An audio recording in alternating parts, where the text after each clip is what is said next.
Hey guys, welcome to week 4 for college algebra. This video will give you 3 examples, 2 for completing the square on a quadratic in order to get it in the vertex form so we can find h and k and know what the vertex is of the quadratic. And then I'll do one example just to show you that the same h and k in a quadratic, you see that h and k in the equation for a circle too that gives you the center.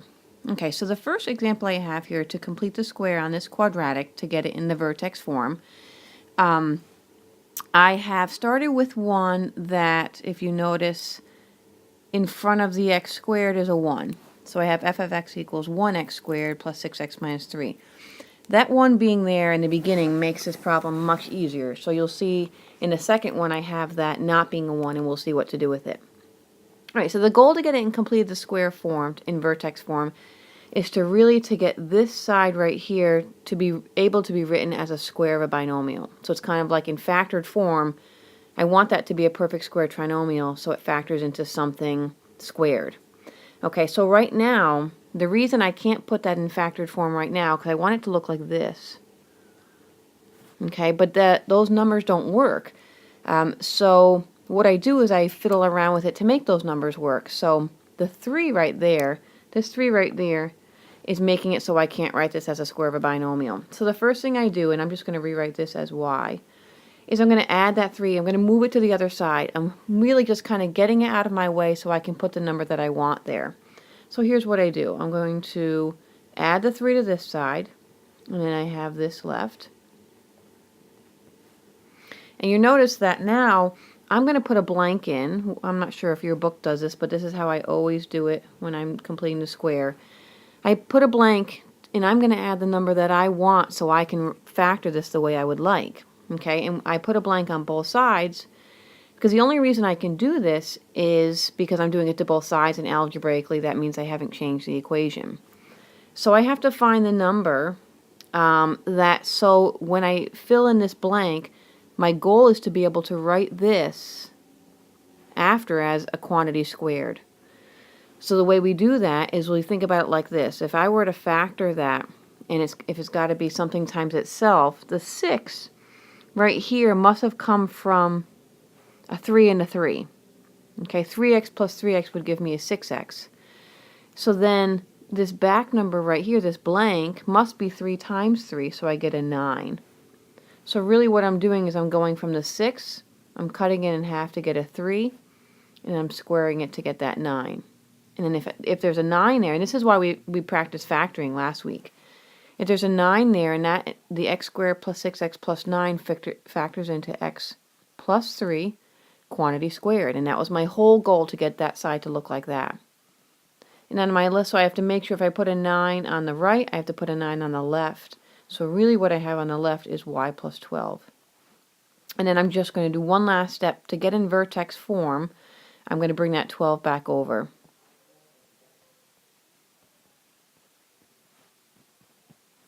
So this is vertex form, or HK form. Okay, so here's my H, here's my K. Okay, so let's just sketch that. So I'm going to go to the next slide and rewrite this so we can see what it looks like. So let's see, what do we have? We had y equals x plus 3 quantity squared minus 12. Okay, so this one we know it's a parabola. This is really just going to be a sketch. I'm not going to have intercepts, and you're not going to really do intercepts until the next couple sections. But we do know, because the right here is a 1, since there's nothing there, we know there's a 1. So a equals 1. So this is, and it's a positive 1. So we know that this is going to opens up. Okay. It's really not wide or narrow. It's kind of like the regular width, same as y equals x squared. This plus 3 right here, so remember h, that's going to make this whole graph. So this right here makes the whole graph shift. It's opposite of what you would probably guess. You probably would think it would go to the right, but this actually shifts the whole graph left 3. So far my vertex went left 3, so it goes negative 3. I'm not going to be able to do the other one unless I count by something. Let's see. 2, 4, 6, 10, 12. Okay. So now this right here, this number right here, it does exactly, it just shifts the graph up and down. K affects it by going vertically. And when I have a minus 12 at the end, this is exactly what you would think, and this is going to make it shift down 12. So think about that makes my vertex go down 12. So here's my graph. Okay, so if I'm starting at the origin, that would be the original y equals x squared. This is now going to go to the left 3 and down 12. So my vertex, keep in mind these I counted by 2's. So this was 12 and this I counted by 1's. So there's my vertex. And then the rest of this is just a sketch. I'm really just making it open up. I could find intercepts, and you will later, to figure out more points so we can get an exact graph, but I'm just giving you a sketch with the vertex. Okay, so let's try it on another one because of the form it's in. Okay, so let's start the same way, but you're going to notice this 3 is going to make it a little bit harder. Okay, but I'm still going to start by bringing over that 2. This 2 right there is not working on the end, so I'm going to bring it over.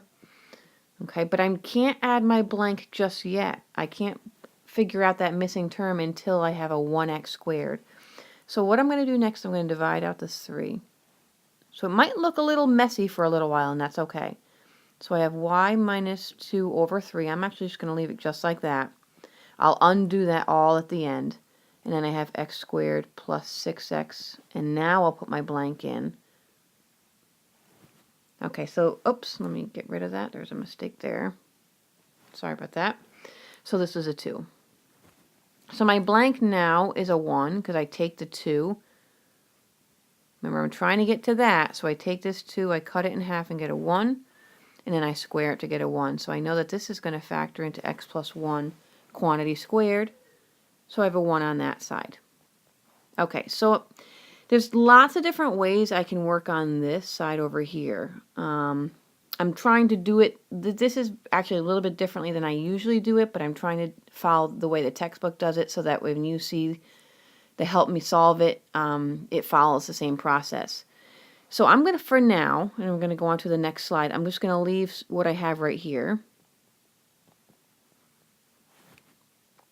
Okay, and I'm going to, let me just copy that over.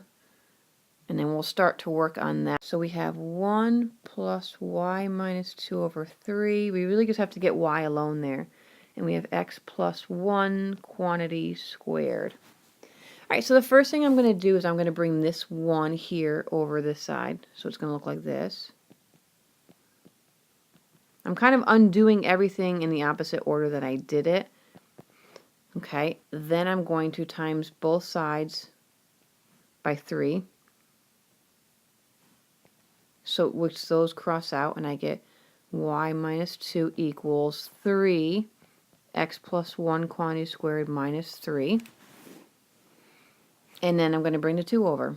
Okay, so then I end up having y equals, so I'm adding this 2, adding this 2.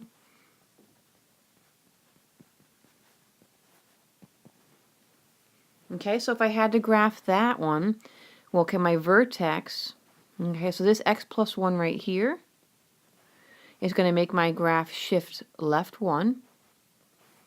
And this right here is going to make my graph shift down 1. So my vertex is negative 1, 1. This would open up still, but it would be narrow because that 3 would make it a more narrow, skinnier parabola. Okay, but here was, if we just had to find it in vertex form, this is where there's our vertex form. Okay, and then the last, so the standard form of a circle is what I have right here. You see the h and the k, and they do the same shifts, okay? And so both of them are kind of opposite. Remember when we had the number inside with the square, it shifted the opposite direction that we probably would guess at the beginning. So if I have a minus in with that h, it's going to go right. And if I have a minus in with that k, it's going to go up. Okay, so this right here should look very similar to the vertex form that we just had with the parabola. Except now I'm going to find the center. Okay, so if this circle is going to have a center, well, this right here is going to make my whole graph shift left 1, and this is going to make my whole graph shift up 2. So with the y affects vertically, and that -2 is going to go opposite of the direction you think, so it would go up. So this circle would have a center of -1, 2, and it would have a radius of 3. So I'm going to go to my center, -1, 2. I'm just going to count 3 out each one. This is easiest on graph paper. 1, 2, 3. 1, 2, 3. 1, 2, 3. 1, 2, 3. And then there we go. So circles are really the easiest thing to graph if you've got it in that right vertex form. Okay, so hopefully those couple examples help you with this week's material. And just let me know what questions you have.